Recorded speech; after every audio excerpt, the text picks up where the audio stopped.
C'est le 15 novembre 2025 et vous êtes dans le monde en 7. Bienvenue à toutes et à tous. On va, comme toujours, revenir sur quelques sujets marquants de l'actualité de la semaine. Et pour ce numéro, nous parlerons du Sénégal pour évoquer les divergences au sommet de l'État. Est-ce qu'on peut déjà parler de rupture entre Bassirou Diomaye Faye et Ousmane Sonko? Nous parlerons également du Gabon.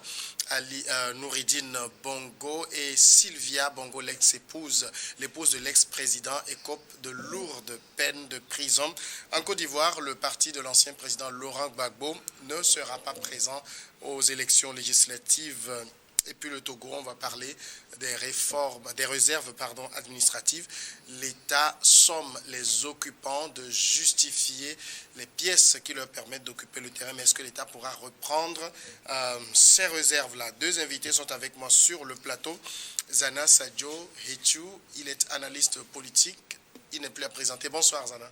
Bonsoir Samuel, bonsoir tout le monde et bonsoir à mon co-débatteur. Que ça fait beaucoup de temps, je n'ai plus vu. Sûrement que la 5e République l'a affecté quelque part d'invisible. Et le co-débatteur, c'est Spero Maoulé, également analyste. Bonsoir Spero. Bonsoir Samuel, bonsoir Sajo. En fait, ce n'est pas un problème de 5e République. C'est à un moment donné de la vie, pour pouvoir faire le break, réfléchir et puis avancer. Tout à fait. Et nous avons le plaisir de vous faire ressortir de votre terrier alors. Absolument. Merci à vous d'accepter l'invitation. On prend la direction du Sénégal, c'est notre premier sujet. Les divergences entre le président Bassirou Diomaye Faye et son premier ministre Ousmane Sonko se font de plus en plus jour, alors que le président Faye avait annoncé la désignation de Madame Aminata Touré pour restructurer la coalition qu'il a portée au pouvoir. Le bureau politique du PASTEF, le parti au pouvoir dirigé par Ousmane Sonko, le premier ministre, s'est démarqué de ce choix, estimant ne partager ni les valeurs ni les principes avec la personne choisie par le président. Le PASTEF a d'ailleurs déclaré que le président Diomaye Faye n'a pas les prérogatives pour démettre celle qui occupait le poste, qui se trouve être une proche de Ousmane Sonko. Alors, Zana Sadio, beaucoup le disaient que tôt ou tard, au sommet de l'État sénégalais, il y aurait des divergences, il y aurait même la rupture entre ces deux amis. Est-ce qu'on est en train d'assister au début de cette séparation entre les deux hommes? Avant de répondre à cette question, il faut d'abord convenir que leur duo se fonde sur un malentendu originel. Parce que tout d'abord, Sonko, c'est le fondateur du PASTEF, donc son leader charismatique. Et Diomaye Faye, c'est un technicien, un des loyaux, donc un idéologue, si on peut le dire. Donc déjà, il y a un certain clivage. Et ensuite, il y a ce qu'on peut dire comment on appelle ça, des ambiguïtés. Des ambiguïtés qu'on peut qualifier de problèmes de légitimité. Parce que tout d'abord, Ousmane Sonko, il estime qu'il a la légitimité originelle, parce que c'est lui le fondateur du mouvement. Il se dit qu'il a la légitimité auprès, comment on appelle, de leurs membres, de leurs sympathisants. Il est charismatique. Il l'a encore démontré il y a quelques jours. Voilà, et il a la légitimité sacrificielle. C'est à lui qu'on a intenté un procès, c'est lui qui a été emprisonné, c'est lui qui a été frappé d'inéligibilité. Et de l'autre côté, vous avez Diomaye Faye, il incarne l'État, c'est lui qui représente la nation, c'est lui qui est l'État en fait. Et donc, à partir de ces deux positions, Ousmane Sonko, pour qui lui pense que sans lui, le pouvoir ne serait pas à eux. Et Diomaye Faye, pour lui, l'État doit être conduit de façon neutre, indépendamment du PASTEF, et au-dessus de là, mais elle est une neutralité institutionnelle. Donc, en fait, c'est le conflit qu'il y a entre les deux. Donc, je pense que dès le départ, comme beaucoup de gens l'avaient prédit, c'était prévisible. C'était prévisible, ce malentendu. Bon, maintenant, dans le classique, c'est l'affrontement entre le chef et le leader. Le chef, lui, qui a l'autorité officielle, qui a la légitimité institutionnelle, et le leader charismatique, qui a les militants en main. Et vous l'avez vu, Et je pense que c'est dans cette logique-là que s'inscrit, n'est-ce pas, son show de la dernière fois où il a su mobiliser des milliers de ces militants. Voilà, un giga meeting. Donc, je pense que c'était une manière d'intimider Diomaye Faye pour lui dire, attention, moi j'ai le peuple, j'ai les militants derrière moi, j'ai toute la légitimité du leader. Donc, c'est le leader et le chef qui sont en train de s'affronter de manière classique. Spero Maoulé, est-ce que c'était prévisible qu'on en arrive à ce niveau? Oui, mais je voudrais d'abord dire que je voudrais que tout arrive sauf ça. Que tout arrive sauf ça parce que quand les deux se sont alliés pour prendre le pouvoir, j'ai vu une autre face du politicien être humain. C'est-à-dire qu'à un moment donné, le jeu politique était fondé sur les fourberies, sur les coups bas. Et là, voilà deux personnes qui semblent démontrer qu'on peut être encore fidèle en amitié et fidèle pour conduire la destinée d'un groupe. Et donc, pour moi, s'il s'avérait qu'effectivement il y a un conflit entre eux, ce serait franchement dommage. Aussi bien pour moi, pour le peuple africain qui a besoin de personnes beaucoup plus intéressées par la chose publique que par des velléités personnelles. Et ensuite, par toute cette génération qui ne voudrait plus avoir des problèmes à la tête des pays. Bon, maintenant, si je ne connaissais pas les hommes politiques, je me lancerais tout de suite aussi à dire qu'il y a un conflit entre eux. Je voudrais encore me persuader que ce n'est pas véritablement un conflit. Qui est mes intelligences entre les deux? Ça arrive toujours. Même deux jumeaux, il y a des moments où ils ne peuvent pas s'accorder.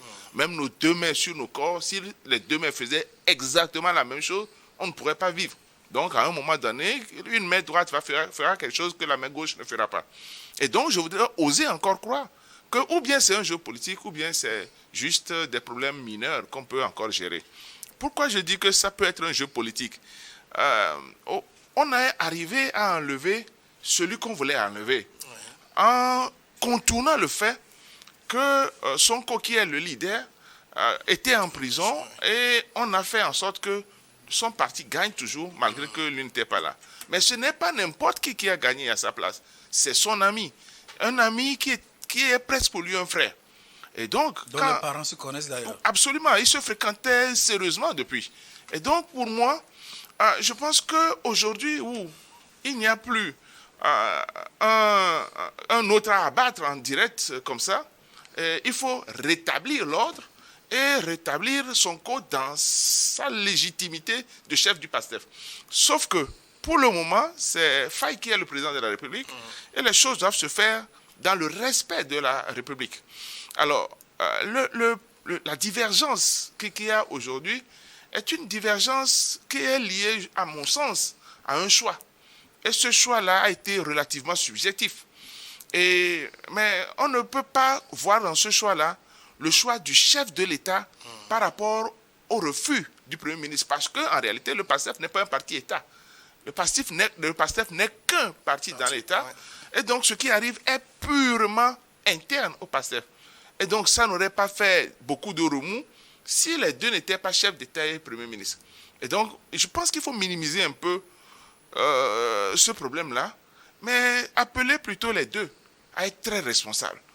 Évidemment, je ne m'imagine pas que Faye a voulu user de son titre de président pour prendre une décision au sein du PASTEF. N'oublions pas que lui aussi, il est membre de l'instance.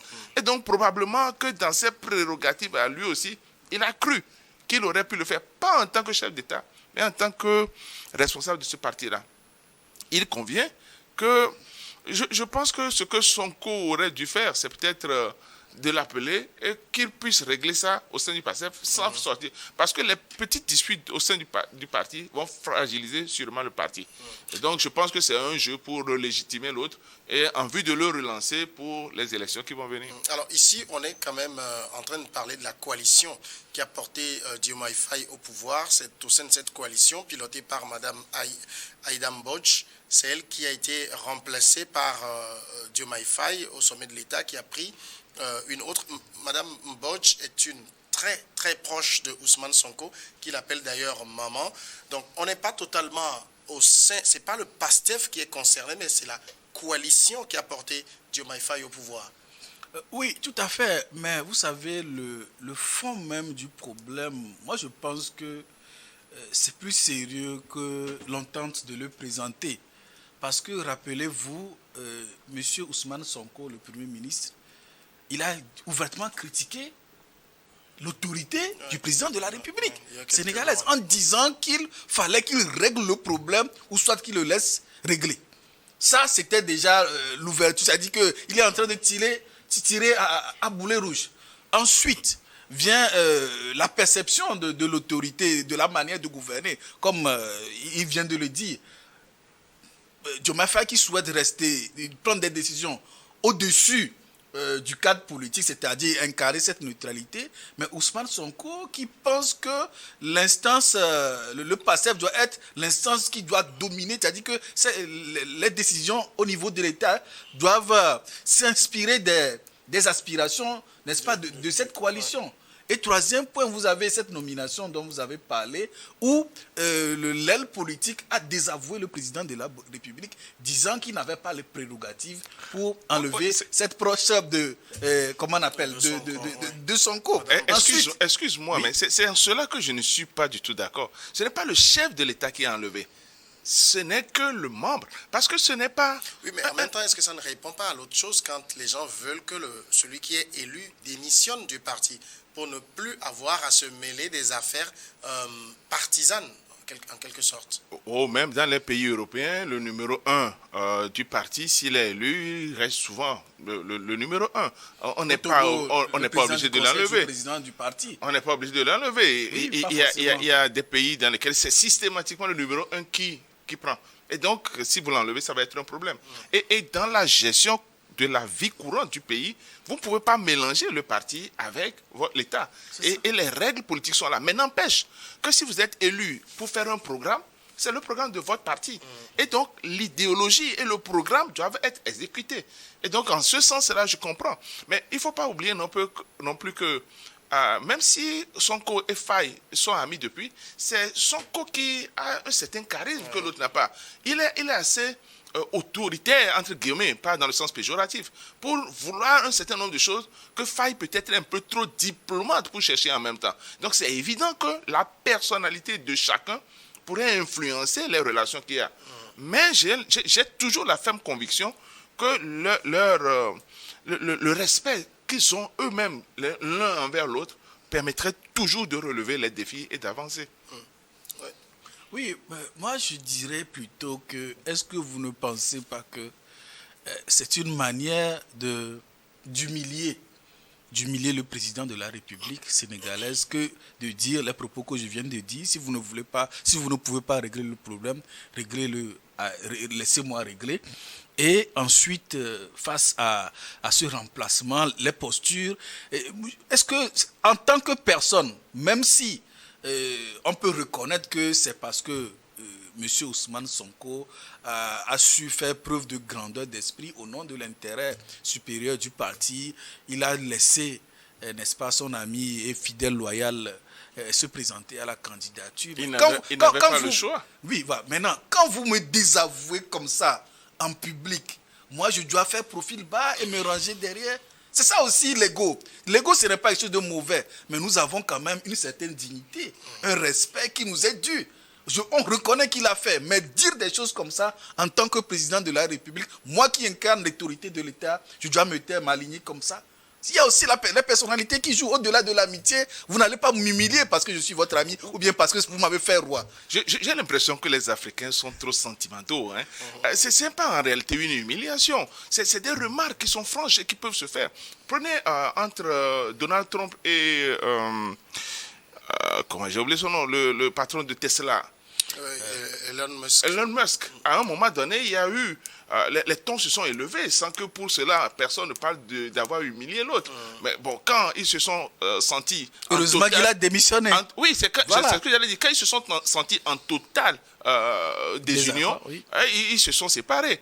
Là, je ne pense pas qu'on soit arrivé à ce point où, et je ne le souhaite pas d'ailleurs, qu'à ce point-là où Sonko va chercher à humilier. Mais c'est clair que pour se positionner pour les élections qui vont venir plus tard, il est temps que Sonko aussi affiche qu'il est toujours là. Et je pense que c'est tout l'enjeu. Maintenant, est-ce que c'est en entente avec Faye qu'ils le font, ou c'est en forçant la main à Faye? Si on force la main à Faye, ça voudrait dire qu'à un moment donné, lui aussi, ou bien il commence par prendre goût à l'autorité, et au point où il ne reconnaît plus le deal qu'ils avaient fait au départ, ou alors c'est que effectivement on lui reproche des choses qui sont justes, qui sont avérées, et que dans ce cas-là, Sonko ne peut pas laisser, par exemple, une gestion du pays qui va montrer que, pas la coalition en ce cas-là, mais que le PASTEF aurait échoué. Bon, maintenant, le problème, c'est vrai que c'est parti, enfin, c'est revenu avec le problème de la coalition. Mais en réalité, cette coalition-là, elle est plus fondée sur le PASTEF que les autres qui étaient des sympathisants ou qui trouvaient qu'on pouvait aller avec. Et surtout, ça fait partie des reproches qui sont faits au président de la République sénégalaise, notamment sur le plan de la personne qui a été nommée. La dame n'était pas des fidèles, elle est arrivée au sein de la coalition presque au dernier moment. Et pourquoi ce serait elle aujourd'hui qui prendrait les rênes et surtout le chantier de la restructuration de la coalition? Donc on l'a appelée la militante de la 25e heure pour caricaturer un peu vos propos. Non, je pense que, vous savez, aujourd'hui, je pense que c'est un duel silencieux qu'ils sont en train de se livrer, et on espère... Oui, mais duel de quoi? De positionnement? Parce que la présidentielle prochaine, c'est 2029. C'est ça, j'allais dire, parce que les présidentielles viennent de passer, ils ont gagné les législatives, je ne vois pas l'enjeu à court terme pour se livrer à ce jeu. C'est trop tôt. Et trop tôt veut dire que M. Diomaye Faye, il a encore le temps pour essayer d'organiser les troupes derrière lui. Et je crois peut-être que c'est cette raison évidente pour laquelle il a nommé cette dame, pour essayer lui aussi de positionner ces personnes qui lui sont acquises, qui lui sont loyales. Parce que moi, je vois en réalité un duel silencieux qui sont en train de se livrer. Mais personnellement, je pense que la personne qui a ramené cette affaire en public, il faut l'avouer, c'est Ousmane Sonko. C'est lui qui a ramené ça. Pour quelle fin? On l'ignore. Donc moi je pense sincèrement que s'il y a une personne qui devrait faire profil bas et régler ce problème en interne, c'est vraiment M. Ousmane Sonko, parce que c'est lui le leader, c'est lui qui arrive à mobiliser, c'est à lui d'imprimer l'exemplarité. Alors on a Ousmane Sonko, c'est vrai, on le dit, c'est l'homme charismatique, c'est grâce à lui d'ailleurs que Diomaye Faye est au pouvoir. Mais il n'en demeure pas moins que c'est Diomaye Faye, le président de la République. Voilà. Même au-delà du fait que ce soit le président de la République, j'ai toujours cette image de Moïse et de Aaron. Moïse avait la puissance, mais Moïse ne parlait pas. Et donc c'est Aaron qui parlait. Et Faye, c'est vrai que ce n'est pas lui qui était à la tête, mais c'était le technicien. C'était quand même le secrétaire. Et donc, il maîtrisait un certain nombre de choses. Et peut-être qu'il n'a pas l'expression, il n'a pas tout l'envoûtement qu'il faut pour que ça avance. Mais est-ce que c'est une raison pour dire que malheureusement, il faut qu'il reste, même s'il est chef d'État, il faut qu'il reste toujours sous? Parce que être sous, là, je pense que c'est un problème. La mentalité africaine devait être telle que être collaborateur ne signifie pas que l'un est le chef de l'autre, mais que les deux travaillent ensemble pour que les choses avancent. Et en cela, j'aime toujours la législation norvégienne qui a cette idée de hiérarchie horizontale. Il y a quelqu'un qui est au milieu, mais qui fait travailler avec tous ceux qui sont autour, sans forcément créer quelqu'un au-dessus de l'autre. Et je pense que c'est ce que Sonko a intérêt à faire aujourd'hui. Parce que qu'on le dise ou quoi qu'on dise, c'est Faye qui est le chef de l'État. Bon, maintenant, quand on appelle l'autre militant de la 25e heure, et qu'on trouve que parce qu'elle n'était même pas de ce parti-là. Elle était du parti au pouvoir, de l'ancien pouvoir. Et je pense que c'est un faux débat. Tout à fait. C'est un faux débat parce que si elle a de la technicité ou si elle a de la valeur ajoutée à apporter à son nouveau regroupement, je ne vois pas pourquoi on doit ressasser toujours ce passé-là. Ou vous lui faites confiance et vous laissez la personne dans votre groupement, ou vous ne faites pas confiance et vous chassez la personne. Oui, mais qu'elle soit dans le groupement, c'est une chose, mais qu'elle dirige la coalition... Mais si il y a d'autres fidèles. Si elle a la compétence, elle a quand même été Premier ministre. Ça veut dire qu'elle a suffisamment d'outils intellectuelle pour pouvoir gérer. Et j'imagine que Faye ne peut pas avoir choisi quelqu'un juste pour le plaisir de narguer Sonko. J'imagine que ça doit être probablement pour ses valeurs intrinsèques qu'il a voulu. Bon, maintenant, est-ce que, et c'est là où je dis, est-ce que ce n'est pas un jeu? Est-ce qu'à deux, ils n'auraient pas pu discuter de la chose avant de prendre cette décision? Tu penses à quoi qu'ils ne l'ont pas fait? Et c'est ce qui m'étonne. C'est ce qui m'étonne parce qu'on le dit, mais les politiques ont toujours, en tout cas moi personnellement, les politiques m'ont toujours habitué à des jeux. Et donc je ne continue pas à croire, sauf quand on va me donner les preuves certaines que c'est un jeu qui est en train d'être fait, parce qu'on ne peut pas nommer quelqu'un qui a été d'une autre mouvance et qu'on a enlevé, prendre cette personne-là pour la tête sans que les deux têtes n'aient pas discuté. Ou alors, les deux ont discuté et Sonko est fermement contre. Alors, dans ce cas-là, il aurait dû demander à ce que le problème soit fait au vote au sein de la coalition avant de pouvoir le faire. Donc, j'imagine mal que tous ces outils démocratiques n'aient pas été utilisés et que ça devienne un problème entre les deux. Je veux encore croire que c'est un jeu parce que pour le moment, il n'y a pas de certitude que les deux aient commis l'erreur de ne pas avoir dialogué avant qu'on ne commence par exposer en plein jour ce qui est une affaire interne à leur coalition. Alors, si dissension il y a vraiment entre les deux et que, parce que certaines voix appellent Ousmane Sonko à démissionner, à retrouver son poste de député, en même temps, il faut savoir que c'est le PASTEF qui domine l'Assemblée nationale et le président Diomaye Faye ne pourrait pas prendre le risque de se mettre à dos Ousmane Sonko. Ça dépend. Vous savez, dans la vie, parfois il y a des choix difficiles auxquels on est confronté. Avec les conséquences? Avec les conséquences. 130 députés sont de la coalition au pouvoir. Oui, mais les deux sont du même bord. Oui. Donc, dans les 130, ce que je voudrais dire, c'est que il faut à un moment donné que chacun prenne ses responsabilités. Soit vous assumez, soit vous n'assumez pas et vous démissionnez. Et je pense qu'à la longue, si ce problème perdure, l'un d'entre eux va devoir démissionner. Sinon, ça va aller à l'affrontement direct, à mon sens.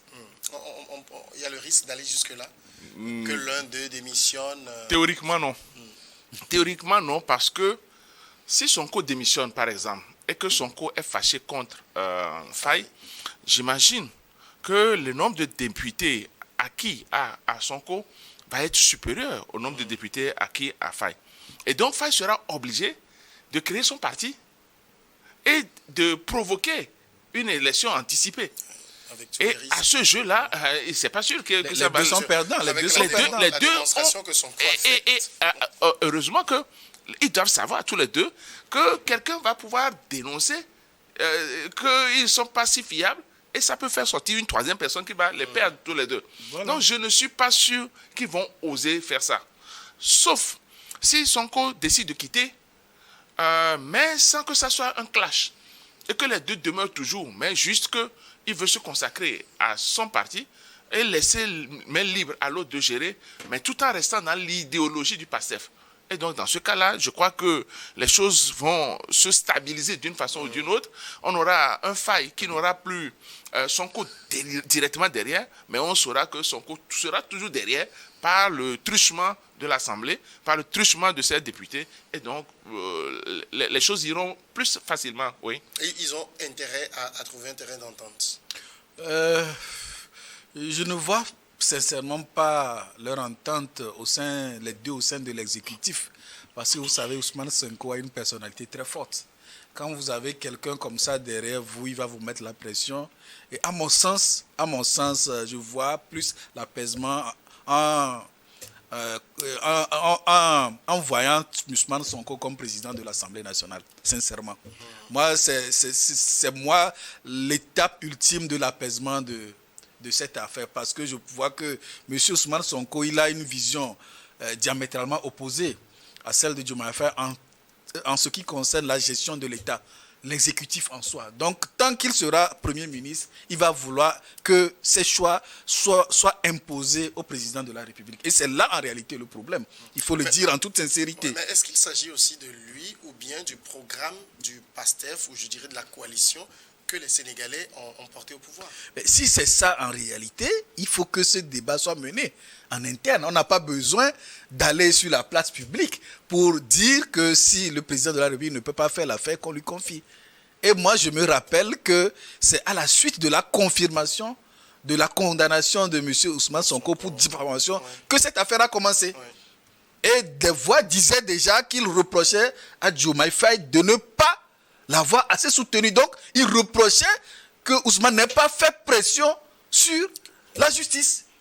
Vous voyez? Donc, quand il y a déjà ce problème, ça veut dire que ce problème va perdurer tant qu'il sera le Premier ministre de M. Diomaye Faye. En tout cas, vivement qu'ils s'entendent. On va partir maintenant du côté du Gabon, évoquer cette lourde condamnation pour l'épouse et le fils de l'ancien président Ali Bongo qui ont été reconnus coupables de plusieurs délits financiers. Eux dénoncent l'instrumentalisation de la justice par l'actuel chef de l'État, Brice Oligui Nguema. Après 2 jours d'audience, la Cour criminelle spéciale de Libreville a condamné par contumace le mercredi 12 novembre dernier Sylvia et Noureddine Bongo, épouse et fils de l'ancien président Ali Bongo, à 20 ans de réclusion criminelle et à une amende de 100 millions de francs CFA pour plusieurs délits financiers, notamment détournement de fonds publics, blanchiment de capitaux, usurpation de titres, association de malfaiteurs. Les délits s'alignent comme les ordonnances d'une pharmacie. Spero Maoulé, une question d'abord. Pourquoi au sommet de l'État avoir attendu? On a libéré ces deux, on les a fait partir du pays avant d'organiser ce procès. C'est justement pour dire qu'il n'y a pas de procès. Et quand vous voyez les sommes faramineuses qu'on leur demande de payer, vous comprenez qu'en réalité, on ne voulait pas qu'ils soient condamnés en leur présence. Et qu'en réalité, pour moi, je pense que ce n'est que une mascarade, un théâtre qui est fait. Mais au moins, ce qui est bon dans ce théâtre qui est fait, c'est que ça a permis de dévoiler encore un certain nombre de choses que les gens savaient déjà, c'est vrai. Mais au moins, on a montré au grand jour, sous l'aspect d'un procès, la façon gabégique de diriger nos pays africains. Et ça, c'est le procès de l'Afrique, en réalité. Bon, malheureusement, dans tous les sens, c'est le procès de l'Afrique parce que le procureur, je l'ai suivi un peu dans son réquisitoire, à mon sens, il s'amusait à faire du théâtre aussi. Et donc, finalement, c'est un beau jeu qui s'est déroulé là. Et c'est dommage. C'est dommage. Et au moins, ils auraient pu être un peu plus rigoureux et partir des décisions, donner des décisions qui seraient conçues comme étant de vraies décisions avec application possible. Quand vous condamnez des gens à ces milliards que vous savez que les gens ne pourront jamais payer et que vous savez que les gens n'étaient pas là et que les gens ne reviendraient jamais en principe, je pense que c'est une façon de vouloir apaiser le peuple gabonais en disant on a quand même jugé, mais en sachant que cette décision-là n'aurait pas de portée, n'aurait pas d'exécution. Et ça, ce n'est pas une bonne chose. Bon, maintenant, ça, ce n'est que l'aspect du couple, enfin de la famille présidentielle. Parce que on a parlé d'associations de malfaiteurs, il y a d'autres qui sont quand même restés, et eux, ils vont subir les peines qui ont été prononcées. Heureusement que ce n'est pas eux qui doivent payer des coups de milliards, mais au moins eux aussi vont peiner en prison pour avoir collaboré à affamer des millions de Gabonais. 3,3 milliards d'euros à payer, c'est une somme faramineuse. On comprend que je dirais un peu, c'est toute la durée du mandat d'Ali Bongo, les gabégies financières qui ont été commises, qui sont passées au crible, mais tout cela en 2 jours de procès. C'est ça qui est déplorable. Et Spero l'a si bien dit. Je pense sincèrement aussi que ça a été juste organisé pour présenter cela aux Gabonais, pour dire que finalement on les a jugés, la justice. C'est vraiment incroyable qu'on ait pu organiser ce procès en 2 jours, vu les montants en jeu. Bon, peut-être on va invoquer l'argument que les intéressés, ils ont été jugés par contumace, mais 1201 milliards à payer pour Noureddine Bongo, 1000 milliards pour Sylvia Bongo. Mais on ne peut pas faire cette analyse indépendamment des vidéos enregistrées par Noureddine Bongo, où clairement on a vu l'image du président de la République gabonaise.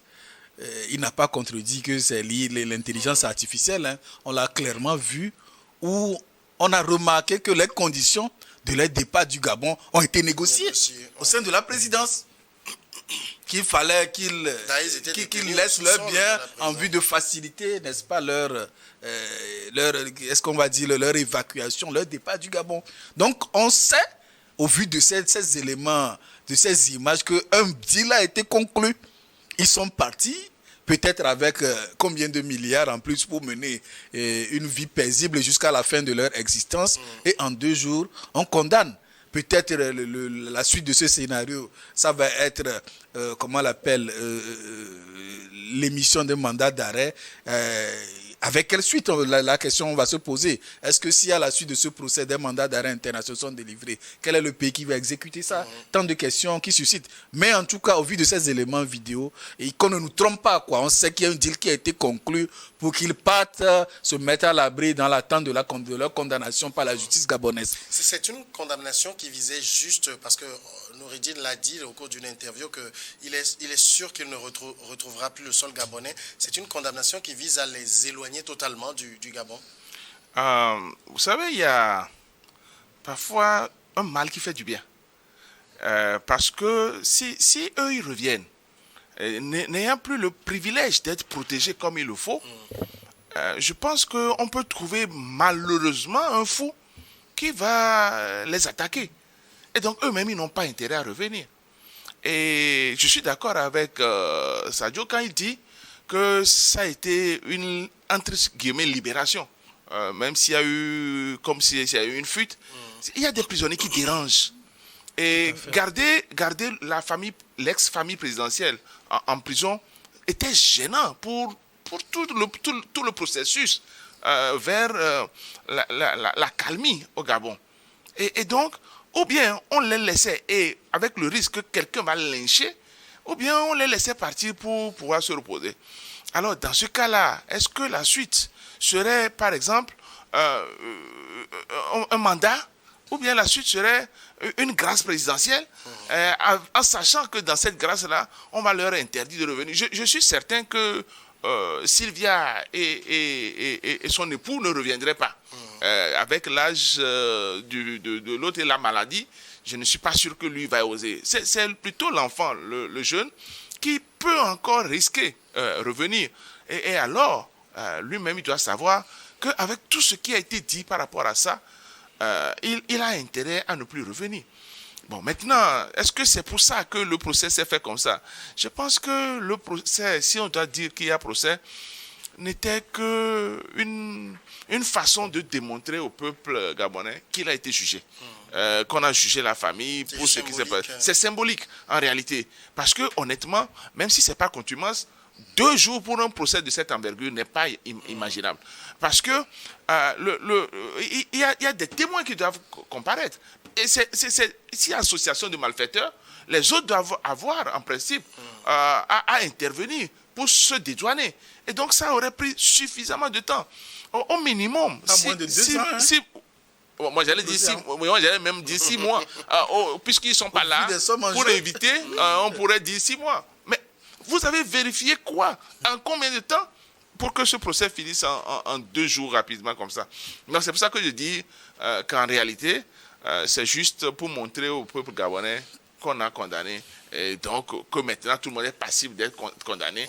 Mais en sachant qu'en réalité, ce n'est que du théâtre. Au moment où Ali Bongo était au pouvoir, la société civile gabonaise dénonçait déjà le train de vie très insolent de cette dame-là. Les sommes prononcées au cours de ce procès confirment justement qu'il y avait une magouille financière au sommet de l'État. Non, moi, selon les informations qui ont circulé aux premières heures de la session au pouvoir du général Oligui Nguema, Je crois qu'à un moment donné, quand le papa Ali Bongo était souffrant, il s'est fait que c'est M. Noureddine, en complicité avec Sylvia, qui falsifiait sa signature pour engager l'État. Et c'est ça qui a frustré en réalité les proches collaborateurs de M. Ali Bongo, qui a poussé, n'est-ce pas, M. Oligui à faire ce qu'il a fait pour prendre le pouvoir. Donc, c'est possible. Je ne dirais pas que c'est faux. C'est possible parce que quand on a la signature de l'État en main et en ce moment on disait des dépenses de prestige, acquisition par-ci, par-ça, de ça, bon, c'est vraisemblable qu'on connaît aussi le poids de l'économie gabonaise en termes de recettes. Ce sont des montants qui sont vraisemblablement détournables par ces individus. Mais c'est déplorable qu'il n'y a pas eu de démonstration de comment on a pu arriver à ces montants, etc., etc. Il y a le fils Noureddine qui parle d'une mise en scène et d'un simulacre de procès. On a envie de dire, lui aussi peut dire ça? Mais tout le monde sauf lui. Même si c'est vrai, mais il n'a pas à le dire. Moi, quand on parle du train de vie de l'épouse, j'ai eu des informations aussi sur le train de vie de ce garçon-là, qui faisait qui passait des nuits indélicates en gaspillant de l'argent. On a raconté comment il organisait des fêtes. Mais attendez, à partir du moment où son père l'a placé comme chargé des affaires présidentielles ou quelque chose comme ça, avec pratiquement le rôle de vice-président, il avait déjà suffisamment de pouvoir pour faire du n'importe quoi. Aux grandes dames de ces généraux et colonels qui regardaient, mais qui ne pouvaient pas dire, parce que jusque-là, le père était là. Mais sauf que le père, il n'a pas vu qu'à un moment donné, l'échiquier africain avait changé et que ses protecteurs ne pourraient pas le garder dans cet élan-là, puisqu'il y avait le Niger, le Burkina et le Mali qui démontraient déjà que les peuples africains voulaient du changement. Et donc, il était facile de pousser un haut gradé pour faire rapidement un changement.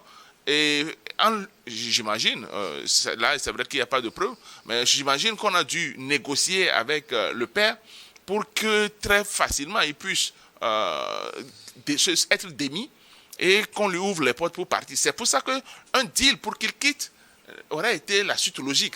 On lui aurait peut-être garanti que s'il partait tranquille, s'il ne fait pas de résistance, il va quitter le pays et il ne serait pas inquiété. Et c'est là où je rejoins Sadio pour dire qu'on a dû leur donner des milliards ou leur garantir des milliards quelque part qui vont leur permettre de se la couler douce et en attendant que les choses se calment et qu'on les oublie. Bon, maintenant, si pendant ce temps-là, le fils se permet encore de dire qu'il y a simulacre, attention à ne pas remuer les plaies dans le couteau, parce qu'aujourd'hui, c'est peut-être Oligui qui est là et que le deal passe. Mais demain, on ne sait pas ce qui peut se passer. L'opposition peut gagner et l'opposition peut remettre en cause tout ce qui a été fait pendant un certain temps, y compris le deal. Et dans ce cas-là, si la période n'est pas forclose, on pourrait toujours réouvrir ce dossier-là avec des éléments probants et refaire un procès et alors là, lancer de vrais mandats d'arrêt et les rechercher pour les ramener. C'est aussi une façon de rappeler à chacun que l'histoire est têtue. Aujourd'hui, si tu as une once de pouvoir et que tu l'exerces à tort et à travers, en usant de gabégie, en usant de forfaiture, n'oublie pas qu'un jour, l'histoire, avec les preuves à l'appui, peuvent toujours te rattraper et te mettre vraiment mal. Qu'est-ce que les Gabonais, eux, ils gagnent à la suite de ce procès? Je ne sais pas ce qu'ils gagnent, mais on a voulu qu'ils gagnent le sentiment comme quoi justice a été faite. Tout simplement, je n'ai pas plus à dire sur ce point. Parce que les fonds auxquels les accusés ont été condamnés, si ces fonds étaient remboursés, ça pourrait servir à financer beaucoup de choses, mais on doute de ces remboursements-là. Non, moi je pense qu'il faut tout simplement oublier cet aspect. S'il y avait des fonds à récupérer, on n'aurait pas permis qu'ils soient partis si facilement. Donc on s'est assuré d'avoir récupéré le maximum avant leur départ. Donc je pense qu'ils sont partis pour ne plus revenir pendant un bon bout de temps quand même. Est-ce qu'on est quand même sûr, parce que si ce procès révèle qu'il y a des détournements de ce niveau au sommet de l'État, est-ce qu'on est sûr qu'aujourd'hui, avec la nouvelle administration, le Gabon est mieux géré? Si je me réfère à un chef d'État qui fait presque allégeance à un autre chef d'État, je ne vois pas des débuts de bonne gestion en tout cas. On se rappelle quand Oligui est allé en Guinée, au Congo, sa façon de se présenter montre qu'il n'était pas encore dans la peau de l'homme d'État. Est-ce qu'il a les outils pour pouvoir gérer? Peut-être oui, mais tout dépend du deal qui a été fait au départ. J'allais plutôt venir à la question de savoir qu'est-ce que le Gabon gagne. Peut-être qu'il y a des biens encore qui sont restés, des biens d'Ali Bongo et de sa famille qui sont encore restés. Peut-être que ce procès-là peut permettre de faire la saisie de ces biens-là en toute légalité maintenant pour constituer des provisions pour le trésor public du Gabon. Peut-être. Mais il ne faut pas s'attendre à ce que eux-mêmes, ils envoient encore de l'argent pour se faire payer. Peut-être qu'avec ce procès-là, avec ces condamnations, on peut maintenant, sur les comptes de la famille qui sont saisis, on peut faire des mains levées et envoyer ces fonds-là maintenant à l'État en guise de paiement. Mais c'est clair que ça ne permettrait pas de payer les montants qui ont été donnés là. Et franchement, je ne sais pas trop si le peu qui va être fait pourrait être bien géré par le pouvoir en place. Parce que, pourquoi je dis ça? J'aurais bien aimé, avant les élections, qu'il y ait cet élan de rapprochement entre le nouveau pouvoir et l'opposition qui existait. Or, rappelez-vous, pendant les élections, on n'a pas senti, et même l'opposition s'est sentie lésée au cours des élections, volée, etc.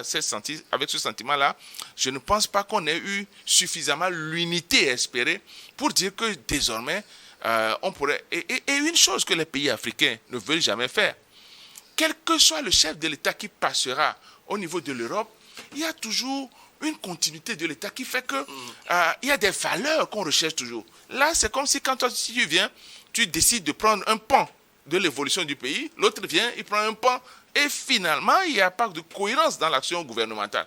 Donc, il faudrait que, peut-être, à un moment donné, et c'est ce que j'aurais cru avec Oligui, qu'il aurait rassemblé toute la classe politique pour, enfin, essayer de partir sur une base plus ouverte, une base plus consensuelle, avec des véritables valeurs à rechercher pour le Gabon.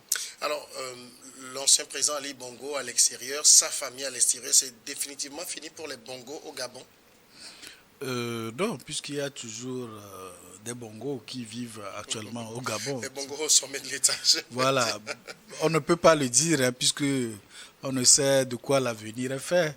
On n'est pas des devins ni des prophètes. En tout cas, moi, je ne le suis pas ici. Je ne suis pas en mesure de répondre à cette question. Mais je pense que et le père Bongo, et Nouridine, et Sylvia, je ne pense pas qu'ils vont revenir de sitôt pour occuper des responsabilités politiques ou bien des responsabilités institutionnelles.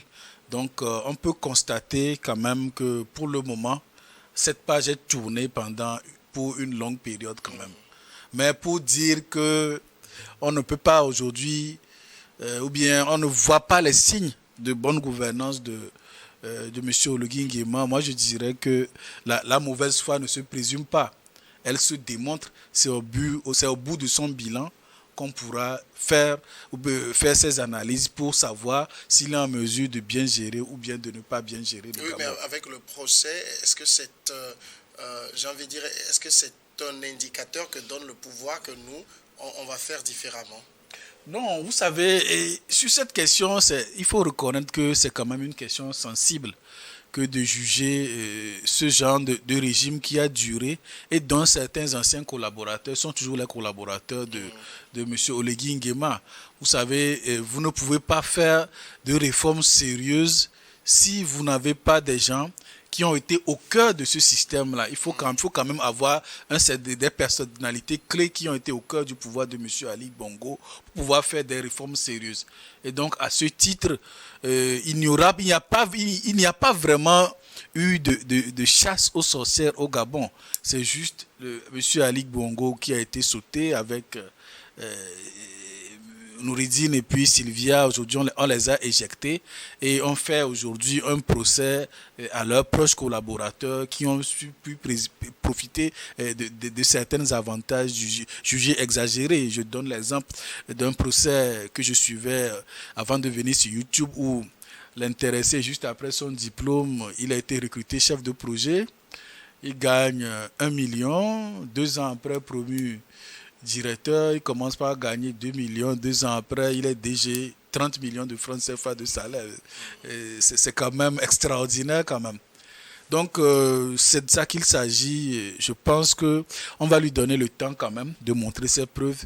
Et à l'issue de 2 ans, 3 ans ou bien 1 an, on fera le bilan à mi-parcours. Et les Gabonais, ils sont mieux placés pour faire ce bilan à notre place. Messieurs, si vous permettez, on va marquer maintenant la pause, le temps ensemble de suivre le journal pour une dizaine de minutes.